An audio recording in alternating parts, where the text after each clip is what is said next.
Assalamu alaikum. Kant диабетinin 3 баскычы бар. Жана сиз диабетик болсоңуз, муну билишиңиз шарт. Экинчи баскыч бирден жаманыраак, үчүнчү баскыч экиден жаманыраак.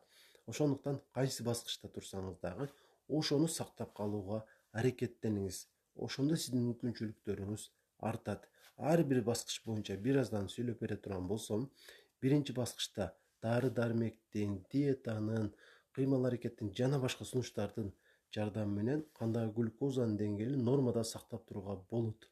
Жана муну узак убакытка чейин сактасаңыздар дагы болот. Ал эми экинчи баскычта болсо, кандагы глюкозанын деңгээли 14кө чейин көбөйөт. Ал эми заарадан дагы 50 граммга чейин суткасына глюкоза бөлүнүп чыгып турушу мүмкүн. Бул коркунучтуу. Ал эми үчүнчү баскычта болсо, кандагы глюкозанын деңгээли 14төн дагы ашат. Ошондой эле заарадан дагы суткасына 50 граммдан ашык глюкоза чыгып турат. Жана бул өтө коркунучтуу. Эми сизге сунушум эки нерсени айтмакчымын. Биринчиси, эмне кылышыңыз мүмкүн болсо ушул тапта ошонун баарын калтырбай аткарып туруңуз. Эң башкысы бул жакшы маана экендигин унутпаңыз. Ал эми экинчи сунушум болсо, өзүңүздүн ооруңуз жөнүндө мүмкүн болушунча көбүрөөк билүүгө тырышыңыз. Анткени душманды билүү аны жеңүүгө мүмкүнчүлүк берет. Душманыңыз менен болсо, сиз өмүр бою күрөшүүңүзгө туура келет.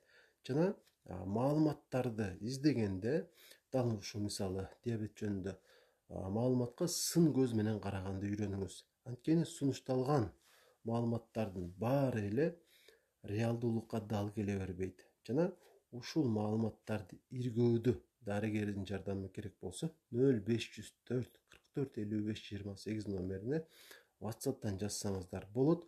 Мен сиздерди диабет мектеби курсуна чакырмакчымын. Буюрса, биринчи айга катышып бүткөндөр болду. 5 адам катышты. Алардагы жыйынтык жакшы буюрса, кандагы глюкозанын деңгээли нормага жакындап калды.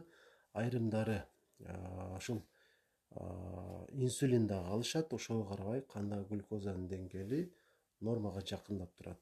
Сизде да ушундай мүмкүнчүлүк бар. Ал үчүн байланышыңыз.